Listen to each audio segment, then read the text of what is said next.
একটি ছোট গ্রামে বাস করত দরিদ্র এক যুবক। নাম তার ইয়াসিন। প্রতিদিন কাজ খুঁজেও ঠিকমতো রোজগার করতে পারত না সে। মায়ের ওষুধ কেনার টাকাও ছিল না তার কাছে।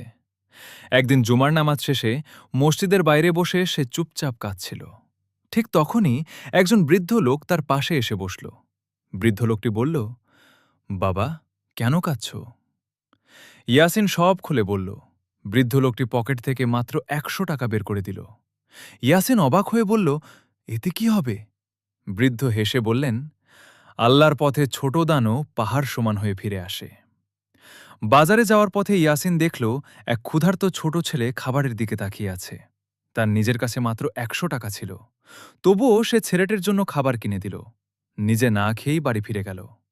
সেই রাতে ক্ষুধার কষ্টে ঘুমিয়ে পড়ল ইয়াসিন। পরদিন সকালে গ্রামের এক ধনী ব্যবসায়ী লোক খুঁজতে খুঁজতে ইয়াসিনের বাড়িতে এলো। তিনি বললেন, গতকাল তুমি যে ছেলেটিকে খাবার দিয়েছিলে, সে আমার ছেলে। লোকটি সব জানার পর আবেগে কেঁদে ফেলল। তিনি ইয়াসিনকে নিজের দোকানে চাকরি দিলেন। ইয়াসিন বাসায় ফিরে খবরটি মাকে জানাল।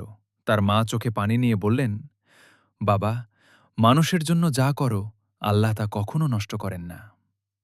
ইয়াসিন বুঝতে পারল, দান কখনো কমায় না, বরং বাড়িয়ে দেয়। কয়েক মাসের মধ্যে ইয়াসিনের জীবন বদলে গেল। সে নিয়মিত নামাজ পড়তে লাগল, গরিব মানুষদের সাহায্য করত, আর প্রতিদিন কিছু না কিছু সদকা করত। গ্রামের মানুষ তাকে সম্মান করতে শুরু করল। একদিন আবার সেই বৃদ্ধ লোকটির সাথে দেখা হল। ইয়াসিন দৌড়ে গিয়ে তার হাত ধরে বলল, আপনার ১০০ টাকাই আমার জীবন বদলে দিয়েছে। বৃদ্ধ লোকটি মুচকি হেসে বললেন, আমি শুধু মাধ্যম ছিলাম, সবকিছু আল্লাহর রহমত। মানুষের উপকার করলে আল্লাহ কখনো তা বৃথা যেতে দেন না। ছোট একটি দান, একটি ভালো কাজ, একটি সাহায্য কারো জীবন বদলে দিতে পারে। রসূল সাল্লাল্লাহু আলাইহি ওয়াসাল্লাম বলেছেন, সদকা সম্পদ কমায় না।